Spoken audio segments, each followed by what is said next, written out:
Àpínkẹ́ Adé o, Ọmọ́tọ́lá o, Ọpẹ́ Olúwa ni mò ń perí o, jàre betí ẹ bá ń já. Awẹ́lẹ́wà bí òbúrò, awẹ́lẹ́wà bí òbúrò, awẹ́lẹ́wà bí ègbin. Adún máa ń dán ẹlẹ́rẹ̀kẹ́ ọ̀mìnì, obìnrin rọgọ̀jọ́, abẹ́yín funfun kẹ́nẹ́wẹ́ bí ẹ̀gbọ́n òwú, abojú funfun pẹ́ẹ́ bí ẹ̀fun, dúdú tó wà níbẹ̀ bí kóró òṣì, ìbàdí àrùn, ẹlẹ́rẹ̀kẹ́ ọ̀mìnì, ọmọ dára bí ọjọ́ òjàre. Àpínkẹ́ Adé owó jẹ́ ń sáré yàlé bàbá rẹ̀ kí n tó mọ́ lọ. Kí là ń bọ̀ lọ́ba kóró wá o, là ń bọ̀ lọ́ba kóró wá. Ilé Ọmọ́tọ́lá, Ọmọ́tọ́lá Àpínkẹ́ Adé ilẹ̀ betí ọba ń já, ibi ó bá wà máa gbọ́ àwo ní pèrè àwo.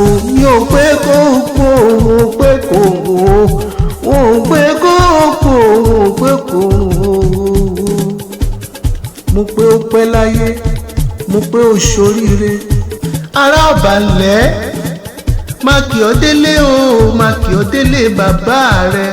Ará ọ̀bàmọ̀dé, ọmọ koro wa, ọmọ tagbáta, ọmọ lè kọlẹ̀ rù ló báṣọ.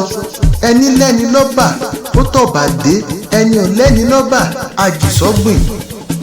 Abákoro wa lọ, ọmọ yúnwẹ́, ọmọ yúnwẹ́, òdòmọdó yẹ tó bá rojọ́ ajáre dédé wọn.